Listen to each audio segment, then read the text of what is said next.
Jeff Fillion. Radio X. Qu'est-ce qu'on est? On est prêt. On est prêt pour aller jaser avec Hans Mercier, maître Hans Mercier, qui a quelque chose à nous parler sur le passeport vaccinal. Parce que mettons ça tout de suite au clair. Le passeport vaccinal, on l'a pu, mais vous savez qu'ils nous ont dit de le garder sur le téléphone et il est possible, puis là on voit déjà, une des seules places au monde où ça parle du nombre d'hospitalisations COVID, c'est le Québec, et on est là-dedans encore aujourd'hui, donc on ne sait pas qu'est-ce qui va arriver après les élections, mais pour le temps des fêtes, il est possible qu'on revienne avec le passeport vaccinal. Ils nous ont dit, enlevez-le pas de votre téléphone, on pourrait s'en servir encore. Donc, je vais aller voir avec Maître Mercier. Maître Mercier, bon midi, bienvenue à Radio X, comment allez-vous? Bonjour, ça va bien, vous? Très bien, très bien. Donc là, vous étiez en train de débattre là-dessus. De ce que je comprends, il y a un juge qui a dit, ben là, on débattra pas sur le théorique parce qu'on l'a pu. Mais il y a un autre juge qui a dit, non. C'est pas le juge, c'est le gouvernement. C'est carrément le gouvernement qui a dit, écoutez, on l'a enlevé, donc ça donne plus rien de faire un procès. Puis il faut comprendre une chose, hein, ce procès-là, le passeport, là, il est sorti le 1er septembre. J'ai envoyé ma procédure le 1er septembre. Fait que, on peut pas dire, j'ai pas traîné. Mais là, évidemment, les avocats du gouvernement avaient tout intérêt à faire traîner le dossier parce que on savait premièrement que ça risquait de descendre à l'été, c'est toujours le cas. Mais comme tu disais, ils se préparent déjà, là, il y a un nouveau variant, on en parle des nouvelles, puis on sait très bien qu'après les élections, un coup que la question sera plus aussi importante, ben là, il risque de revenir, puis le ministre l'a déjà dit, gardez-le sur votre téléphone, il va peut-être avoir une 6e vague, puis une 7e vague, puis envoyez donc.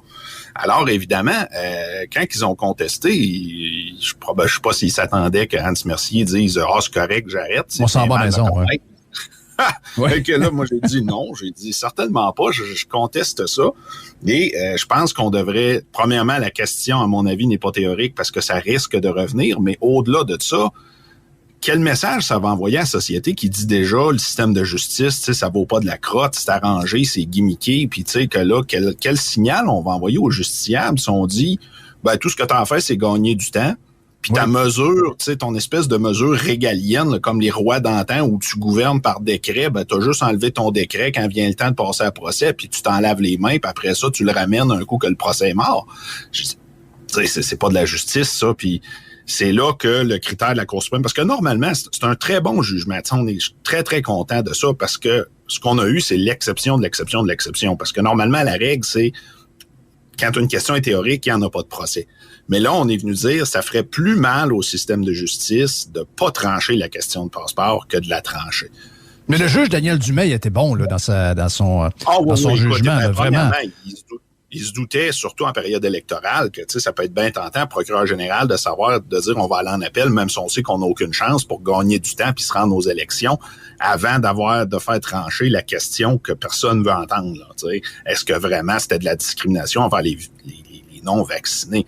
Puis moi, personnellement, je vous écoutais parler l'histoire des policiers tantôt, là. Puis on a l'impression que la société est devenue folle. Là, le policier blanc peut pas devenir policier. Par contre, s'il s'identifie comme non-binaire autochtone, là, il devient intouchable. Puis si tu parles contre ça, t'es un iste ou un phobe. Et quand j'ai commencé le recours, plein de gens me disaient pourquoi tu fais ça? J'ai dit c'est parce qu'il n'y a personne d'autre qui le fait. J'avais vraiment l'impression d'être le seul, puis que tout le monde disait rien, faisait rien, puis moi, ça me rendait malade. Oui, mais comment ça se fait qu'il n'y a pas plus de Hans Mercier dans votre gang? Mais ça que c'est tout le temps toi avec qui je parle. Mon contexte est particulier. Je veux dire, je suis un beauceron qui a souvent pris des dossiers contre la machine. Je suis pas un peu heureux de nature. Là, c'est pas tous les avocats qui sont comme ça.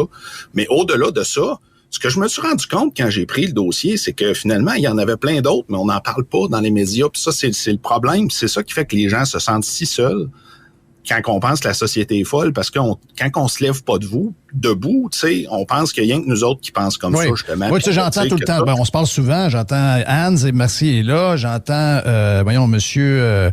l'avocat là, qu'on a parlé régulièrement, Maître Racicot, je pense, qui en a fait aussi un recours que vous connaissez sans doute. Mais il y en a d'autres, mais on les sait pas. Oui, regarde, tu sais, Natalia Manol qui m'avait appelé justement, puis qui l'avait fait pour les infirmières à l'époque. Puis tu sais, puis à un moment donné, là, on commence à se rencontrer entre nous autres. Puis il y en a plein qui m'ont Tu sais, il y en a plusieurs avocats qui m'ont contacté en secret puis qui m'ont dit, écoute, bravo, parce que nous autres, on peut pas se permettre de le faire parce que si on commence à se faire traiter de complotiste, on a peur d'avoir du barreau, on a peur des médias, on a peur de perdre des clients.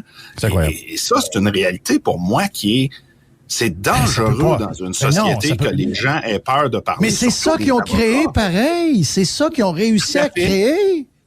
Tout à fait, tout à fait. Puis là, il faut que les gens réalisent qu'il faut arrêter d'avoir peur.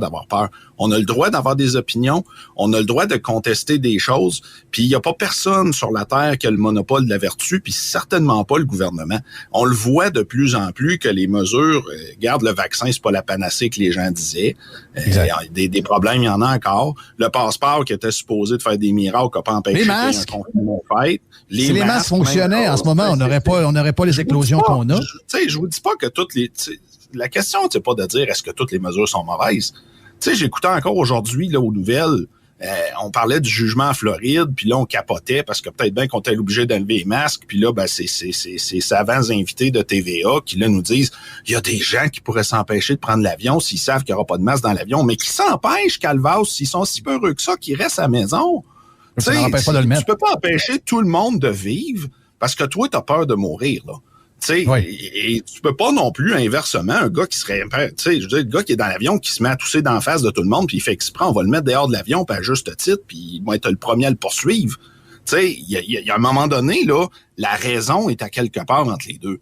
Les gens raisonnables, ça existe encore. Tu fais pas exprès quand t'es malade pour sortir, mais en même temps, on n'arrête pas la société de rouler parce qu'il y a une pandémie. On fait des ajustements pour protéger, spécifiques, ciblés, pour protéger les personnes vulnérables. Puis on s'ajuste, mais surtout, on laisse la liberté de choix aux gens. Si les gens veulent mettre le masque, ils le mettent, mais le rendre obligatoire, ça, c'est pas la même chose. Puis le rendre obligatoire, ça oblige tout le monde à le mettre. Mais le rendre facultatif, ça n'empêche pas les gens qui veulent le mettre de le mettre. Qui fait le plus de... D'après vous, là, qui fait le plus de dommages auprès des gens? On parle de peur. Est-ce que ce sont les médias avec les nouvelles continues, les gens à la retraite souvent vont écouter ça à la longueur de journée à la maison, ça finit par être toujours les mêmes nouvelles ou à peu près la peur. Et une fois que ça est établi, le gouvernement joue avec ça. Je pense que les médias ont une part de lion là-dedans parce que, y compris pour les compagnies pharmaceutiques et tout ça, et pour un paquet de personnes qui ont eu des contrats sans appel d'offres, ça a été très, très, très payant, la pandémie, comme toutes les crises. Parce que quand les gens ont peur, ils réfléchissent moins puis ils consomment mieux. Et les nouvelles sont pas à l'abri de ça. Ce qui est malheureux, puis ce qui a exacerbé tout ça, c'est que le gouvernement a joué la carte de la peur pour essayer de monter ses scores auprès de ces gens qui avaient peur, puis de dire, regardez comment on est bon, on force les gens à se faire vacciner en mettant des mesures comme le passeport et tout ça. Et c'est la faute des non-vaccinés si les urgences explosent, alors qu'on sait que c'était vraiment pas ça, c'est loin d'être clean cut comme ça. Et quand ils ont joué la carte, quand c'était leader, tu sais, je veux dire, du sensationnalisme, puis de faire peur, puis mettre, les fameux 3S, le sang, le sexe et le sport, là, tu sais, des médias, on est habitués à ça. Mais ce qu'on n'est pas habitué, c'est voir un gouvernement qui décide de discriminer des gens de la société puis de leur faire porter le chapeau de leurs erreurs. Et ça, c'est là que à mon avis, le bas blesse. Parce que le problème, c'est que quand tes leaders qui sont supposés t'inspirer, te sécuriser, te faire sentir en sécurité dans ton pays, au contraire, te font sentir en danger, te font sentir que c'est de la faute de certains gens, puis là, se mettent à diviser la société, puis dans bien des cas, des familles, en mettant des gens un contre l'autre qui seraient probablement pas en chicane aujourd'hui si on n'avait pas poussé ces divisions-là. Moi, je pense que celui qui a à se regarder dans le miroir aujourd'hui, c'est le gouvernement, là. Est-ce qu'il y a d'autres batailles, est-ce qu'il y a d'autres recours qui s'en viennent, puis que on peut, parce que là, on a du temps, là. C'est-à-dire qu'on a comme il y a une genre d'éclosion, mais en même temps, ça semble assez bénin. C'est lui-même qui le dit. Il a dit, c'est un petit rhume. Donc, on se prépare peut-être pour un autre variant, un de ces quatre, qui va peut-être être plus dur que celui-là. Je sais que c'est bizarre, mais plusieurs le souhaitent, on dirait. Généralement, scientifiquement, il faut comprendre que c'est pas, il y a rien d'absolu en science, là. Déjà là, quand on me dit, écoutez, la science, c'est pas une personne. Il y a des scientifiques, il y a des opinions, puis c'est pas, et ça se remet toujours en question parce que ça évolue, ça étudie et ça regarde, et c'est pas un problème simple, une pandémie. Mais de façon générale, quand on a des pandémies ou des épidémies comme ça, plus ça avance, plus c'est contagieux, mais moins c'est mortel. Parce que le virus essaie de survivre. Le but, quand un virus tue son hôte, il meurt avec l'autre, là. C'est comme un parasite, là. Tu sais, le but ultime d'un virus. Lui, il veut toujours trouver une maison quelque part. C'est de survivre, c'est de trouver une maison confortable puis de la garder confortable le plus longtemps possible. Mais ce qu'on voit actuellement, c'est les derniers variants sont très, très, très contagieux, ce qui est problématique parce que quand tu as beaucoup de gens malades en même temps, tu as plus de complications, c'est plusieurs systèmes hospitaliers. Mais encore, on sait très bien au Québec que une grosse partie du problème est pas mal plus le système hospitalier que la maladie comme telle. Et l'autre aspect, ben c'est plus virulent, oui, mais la majorité du monde l'ont pas. Puis là, il s'en développe une immunité naturelle. C'est parce qu'à un moment donné, qui l'a pas eu, là, la COVID? Là? Regardez, moi, je l'ai eu 2 fois. Selon certains, c'est un miracle que je sois vivant. Tu l'as eu en combien de temps de différence entre la première et la première et la deuxième? Tu l'as eu la deuxième a été moins pire que la première, c'est clair. Et la première fois, c'était quand? La deuxième, c'était quand? Hey, la première fois, moi, je l'ai eu vraiment au début, là. Tu sais, j'ai même pas eu le temps d'avoir ma première dose de vaccin que je l'ai eu, là. C'était comme au mois de mars de la première année. Puis de la deuxième, c'était la semaine passée, là. Puis tu sais, j'ai même eu une dose de rappel que je n'étais même pas supposé d'avoir parce que quand que tu l'avais eu, tu étais vacciné, tu n'étais pas supposé avoir une 3e dose. Ils s'en sont pas vantés, mais c'était écrit noir sur blanc. J'ai encore le papier à mon bureau. Ils se sont dépêchés d'effacer ça. Mais tu sais, puis je l'ai eu une 2e fois parce que les enfants, écoute, j'ai 4 enfants, là, ils vont à l'école, là. Tu sais, les microbes, moi, quand ils font le tour, là. Et non, je suis pas mort. Et non, ça vraiment, la dernière, ça a été comme un petit rhume, là. J'étais fatigué un peu la première journée, puis c'était probablement parce que j'étais fatigué avant de commencer.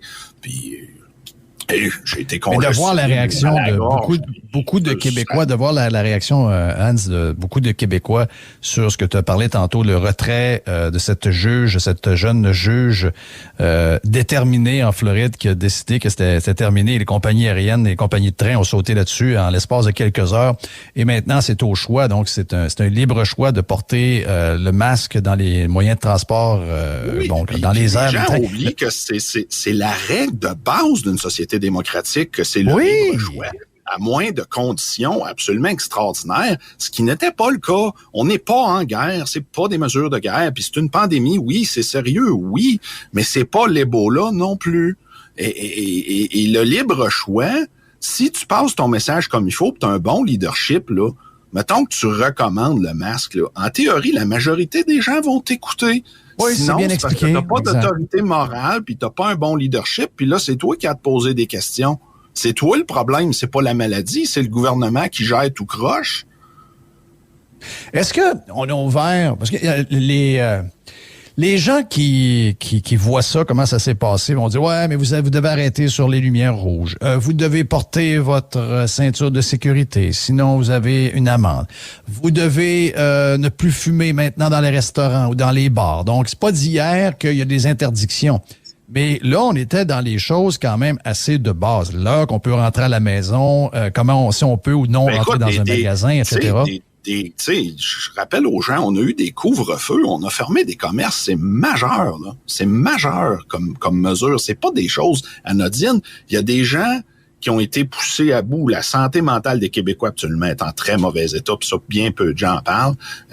La santé financière, on est les champions des faillites, puis avec l'inflation, puis avec ce qui se passe, malheureusement, c'est pas des choses qui vont aller en s'améliorant. Surtout avec les hausses de taux d'intérêt qui s'en viennent, qui ont déjà commencé. Alors, c'est sûr que ça aussi, là, c'est une question de leadership, c'est une question de... Ça a un prix, un coût humain, social et financier, ces mesures-là, et c'est toujours la bonne vieille question de est-ce que le remède est pire que la maladie? Puis malheureusement, au Québec, j'ai bien peur que la réponse va être oui, là. Est-ce qu'on a créé un précédent en faisant ce genre de choses-là? Est-ce que maintenant, une fois que tu as créé et qu'on a été aussi loin pour quelque chose qu'on voyait beaucoup plus pire que finalement c'était, est-ce que c'est un début? Parce que quand on goûte à quelque chose, moi je fais toujours l'image du chien qui goûte au sang. Là. Est-ce que quelque chose de très intoxicant, là? Ce genre de pouvoir-là, puis ce genre de on est les héros parce qu'on sauve les gens d'une crise, ça c'est comme une drogue pour des gens au pouvoir, là, tu sais, puis c'est pour ça qu'on a des mesures, puis des chartes, puis des choses comme ça. Puis là, je pense que les gens prenaient ces choses-là pour acquis, puis se rendent compte que non, faut se battre pour. Et c'est là que plusieurs avocats se sont réveillés, puis justement ont vu les précédents. Parce que vous savez, le cordonnier mal chaussé, hein, l'avocat, là, on voit toujours, je disais toujours à du monde, j'ai riais, t'as l'air plus peureux quand t'es avocat.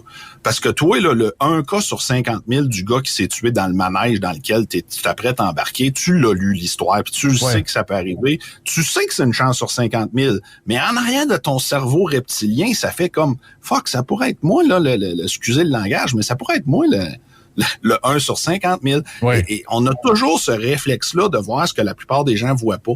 Et là, ce qu'on voit, c'est un précédent dangereux d'abus de pouvoir, de dire, c'est parce que ça peut s'appliquer à d'autres choses après. Puis là, ça va être quoi la nouvelle cause à la mode là pour l'environnement? Tu sais, qu'est-ce qu'on va rendre obligatoire? Tu sais, la question des chars, regarde, j'en ai un char électrique, là, je conduis une Tesla depuis 6 ans, je l'adore, je reviendrai pas en arrière tout l'or du monde. Mais de forcer tous les gens à avoir un véhicule électrique, c'est pas comme ça que ça marche dans la vie. Faut les convaincre, puis leur faire comprendre qu'il y a des bénéfices, puis il faut accepter que c'est pas tout le monde qui va être d'accord puis qui va embarquer dans le bateau. Tu sais, le choix, c'est ça qui fait la différence entre un pays libre puis un pays comme on voit ce qui se passe en Chine où des gens hurlent dans les tours parce qu'ils meurent de faim. Le mot liberté a pris un méchant coup pendant, on le savait là, déjà même avant la COVID, il y en a qui ridiculisaient cette patente. Des Québécois dénigrer le mot liberté, c'est niaiseux parce que ta liberté c'est dire dire que t'es contre la liberté puis c'est cave de défendre la liberté, c'est comme dire j'aime pas ça avoir le choix, j'aime ça avoir le confort que quelqu'un décide à ma place. Mais c'est ça, c'est parce que le choix t'arrange, mais le danger de ça, c'est que la personne qui décide à ta place, elle va être bien heureuse de décider à ta place, puis demain matin, elle va peut-être faire un choix que là, ce coup-là, il va te déranger. Puis là, il va être trop tard parce que tu lui as donné le pouvoir de choisir à ta place. Exactement ce qui va arriver. C'est sûr que ça va arriver. Là, tant que ça fait ton affaire, ça te réconforte, il n'y a pas de problème, mais très prochainement, ça va être ton tour. Les dictatures dans le monde, quand ça va bien, ont des taux d'approbation extrêmement élevés. Parce que les gens sont contents, tout va bien, puis tout est simple. Mais le jour où ça se met à aller mal, là, c'est là que tu vois que, oups, on a peut-être fait une erreur. Alors, tu sais, c'est clair qu'on n'est pas d'une dictature au Québec, mais il y a une différence entre dire on est d'une dictature puis de dire on est sur une pente glissante qui verse vers de l'autoritarisme puis qui donne trop de contrôle au gouvernement.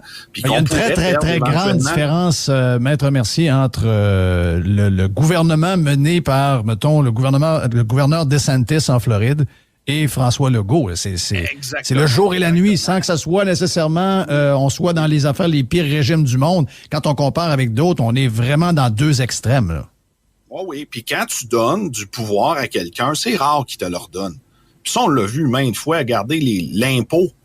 On paye de l'impôt, là. Puis oui, il y en a des places qui n'ont pas ou peu d'impôt sur le revenu. On a de la misère à croire ça au Québec parce qu'on est tellement habitué. Mais de l'impôt, là, c'était supposé d'être pour fournir l'effort de guerre des guerres mondiales, puis c'était supposé être temporaire. C'est temporaire longtemps, là. Ça fait un bout qu'il a fini la Deuxième Guerre mondiale. Oui, ça fait un bout. Effectivement, quand on rentre quelque chose, c'est pour l'éternité. On pensait que l'éternité, ça existait pas, mais quand le gouvernement commence quelque chose, c'est pour l'éternité. Hey, Maître, merci beaucoup. Bonne chance avec la suite de la bataille pour le passeport vaccinal. Ça va continuer, puis je vous dirais que là, j'ai bien hâte de continuer parce que éventuellement, je vais devoir interroger au préalable des gens du gouvernement, puis là, ils vont devoir se justifier, puis ils pourront pas se cacher en arrière des médias ou en arrière de des conférences de presse de complaisance. Yes, ils vont devoir prouver par la science. Ça va être quelque chose. Merci, Maître Mercier. S'il y en a eu. Oui, ben il y en a eu zéro. On est déjà au courant de la réponse. Maître Mercier, qui est un des seuls qui se lève pour essayer de défendre nos droits. C'est un plaisir de lui parler. C'est pas surprenant, c'est un Beauceron, on le sait. Là. Donc, les gens le connaissent en Beauce. Beaucoup de gens le connaissent en politique. Dur. Ben oui. Mais il est encore là. Il est encore là. Yann Sénéchal et Stanby en parlant de tête dure. Frank, le demi-heure, et là aussi Steve Deguay qui vont suivre sur Radio X. Radio X.